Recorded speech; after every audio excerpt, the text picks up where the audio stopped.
తిరుమల తిరుపతి దేవస్థానం లడ్డు కల్తీ జరిగిందని సిట్టు సుప్రీంకోర్టుకి నివేదిక ఇచ్చింది. దీని వెనకాల ఎవరున్నారో తేలని ఏకసభ్య కమిటీ వేస్తే ఆ కమిటీని రద్దు చేయాలని జగన్మోహన్ రెడ్డి సంబంధ సుబ్రహ్మణ్యం స్వామి అనే సుప్రీంకోర్టులో ఇచ్చాడు. దాన్ని సుప్రీంకోర్టు కొట్టేసింది. దాని మీద మీ అభిప్రాయం ఏంటి? 2019-24 మధ్యలో తిరుమల తిరుపతి దేవస్థానంతో పాటు రాష్ట్రంలో అనేక దేవాలయాల్లో అపచారాలు, దేవాలయాల మీద దాడులు జరిగిన మాట వాస్తవం. మన విజయవాడలో జరిగినటువంటి వెండి సింహాల దొంగతనం కానివ్వండి, అలానే విజయనగరంలో రాముడు శిరచ్ఛేదన కానివ్వండి, మన ఇక్కడ నెల్లూరు జిల్లాలో ఉన్నటువంటి రథం దగ్ధం కానివ్వండి, లేకపోతే అంతర్వేదిలో రథం దగ్ధం కానివ్వండి, ఇవన్నీ కూడా ఇవన్నప్పుడు చాలా హిందుత్వవాదిగా చెప్పుకునేటువంటి సుబ్రహ్మణ్య స్వామి గారు ఇవాళ 2022లోనే దానిలో కల్తీ జరిగింది అని చెప్పి రిపోర్ట్లు వచ్చిన సందర్భంలో జగన్మోహన్ రెడ్డి గారిని హిందూ ధర్మ రక్షకుడుగా, హిందూ ధర్మాన్ని ఆయనే రక్షించిన వాడుగా, ఆయన ప్రోత్సాహకుడిగా వచ్చిన ప్రతిసారి వాళ్ళ ఆస్థాన మీడియా ఆయన ప్రమోషన్ చేసుకుంటూ వచ్చారు.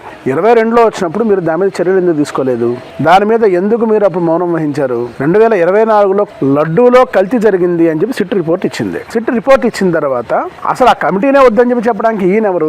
హిందువులకు అసలు విషయం తెలియాలి, ఎవరు దీనిలో లడ్డూని కల్తీ చేశారు. ఎందుకంటే మనం ఇంట్లో చేసేటువంటి పూజలోనే దేవుళ్ళకి పరమ పవిత్రమైనటువంటి వస్తువుని మనం నివేదనగా చేస్తాం, పూజకి వాడతాం, అన్నీ చేస్తాం. మరి ఆ దేవదేవుడు అయినటువంటి వెంకటేశ్వర స్వామికే సాక్షాత్తు, ఎందుకంటే ఆయనే అక్కడ నుంచుని ఉన్నారు అని చెప్పి అందరం నమ్ముతూ ఉంటాం. మరి ఈ సందర్భంలో వారికి పెట్టే నైవేద్యం కల్తీ జరిగింది అని చెప్పి హిందువులందరూ బాధపడుతున్న సందర్భంలో ఈ వైసీపీలో ఉన్నటువంటి సోకాల్డ్ నాయకులు మేకవన్నె పులులాగా ఈ రోజున సుబ్రహ్మణ్య స్వామి గారిని ముందు పెట్టుకుని హిందూ సమాజాన్ని మళ్ళీ మోసం చేయడానికి ప్రయత్నం చేస్తున్నారు. దీన్ని మేము తీవ్రంగా ఖండిస్తున్నాం. మేము హిందూ సమాజం తరపున ఒక ప్రభుత్వానికి రిక్వెస్ట్ చేస్తున్నాం, హిందూ సమాజానికి నిజాన్ని తెలియజేయండి.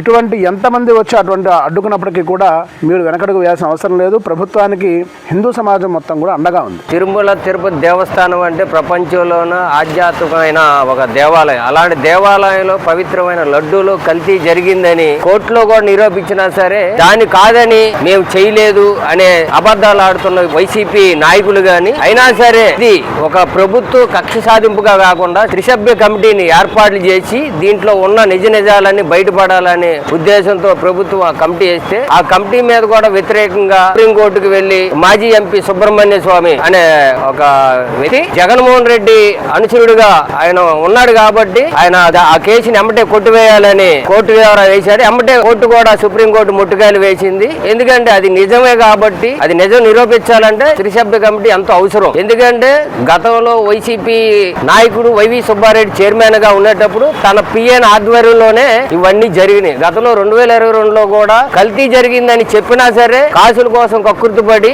అతనికి సపోర్ట్ చేసింది వైసీపీ ప్రభుత్వం గాని, జగన్మోహన్ రెడ్డి గాని, వైవి సుబ్బారెడ్డి గాని. ఇప్పుడు కోర్టుకి ఎటు నుంచి వెళ్ళినా కూడా ఎవరు సుబ్రహ్మణ్య స్వామి తరపు నుంచి తీసుకెళ్ళినా కానీ కోర్టు నిర్ధారించలేదే. ఎందుకంటే ఇటువైపు న్యాయం ఉంది కాబట్టి కోర్టు ఇటువైపు తీర్పు చెప్పింది.